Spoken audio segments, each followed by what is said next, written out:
আজকের লেসনে আমি তোমাদের শেখাবো যে রৈখিক ভরবেগের সংরক্ষণ সূত্রটা কি এবং এটাকে গাণিতিক আকারে কিভাবে প্রকাশ করা হয়। ঠিক আছে, তাহলে রৈখিক ভরবেগের যে সংরক্ষণ সূত্রটা রয়েছে সেই সংরক্ষণ সূত্রের যে স্টেটমেন্ট সেটাকে একটু প্রথমে তোমাদের শোনাই।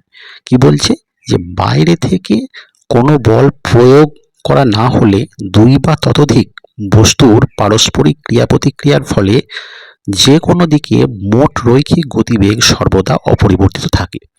এটা হচ্ছে রৈখিক ভরবেগের সংরক্ষণ সূত্র। ঠিক আছে, এবার আমরা ক্যালকুলেশন করে দেখি।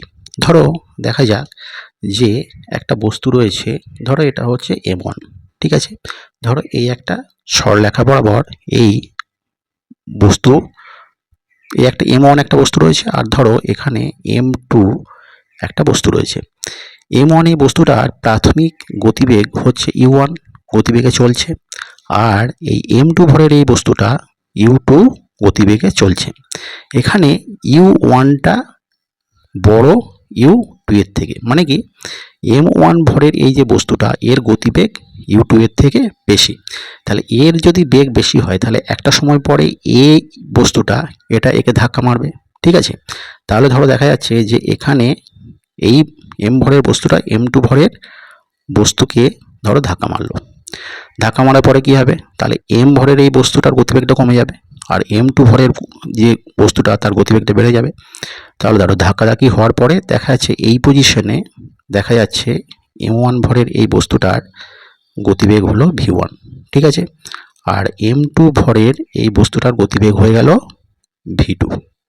ঠিক আছে, তাহলে আমরা রৈখিক ভরবেগের সংরক্ষণ সূত্রে আমরা কি বলতে পারি, এই সংঘর্ষের আগে ধরো এখানে যে সংঘর্ষটা ঘটছে, ঠিক আছে, এখানে সংঘর্ষটা ঘটছে, তাহলে সংঘর্ষের আগে এই বস্তু দুটোর মোট ভরবেগ এবং সংঘর্ষের পরে যে ভরবেগ সে দুটো কিন্তু সমান হবে।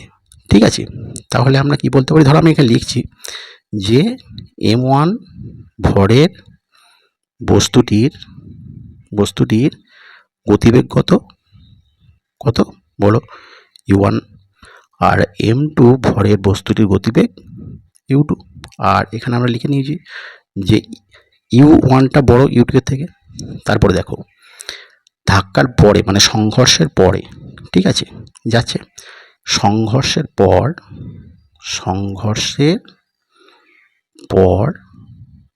m1 ভরের বস্তুটির গতিবেগ কত হলো, গতিবেগ হলো m1 ভরের বস্তুটির গতিবেগ হচ্ছে v1, আর m2 ভরের বস্তুটির গতিবেগ v2 হলো, তাই তো। তাহলে আমরা কি বলতে পারি, রৈখিক, বা এটা আমি পরে আসছি, যে ধরো সংঘর্ষের আগে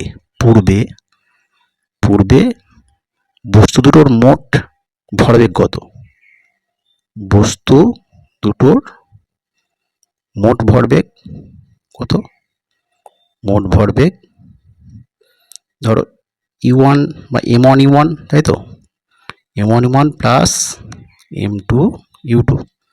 ঠিক আছে, আর সংঘর্ষের পরে বস্তু দুটোর মোট ভরবেগ কত m1 v1 plus m2 v2। তাহলে আমরা রৈখিক ভরবেগের সংরক্ষণ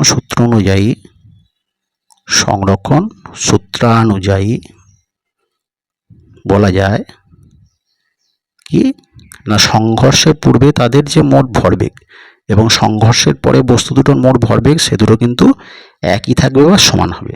তাহলে কি হচ্ছে m1 u1 plus m2 u2 সমান হচ্ছে m1 v1 প্লাস হচ্ছে m2 v2।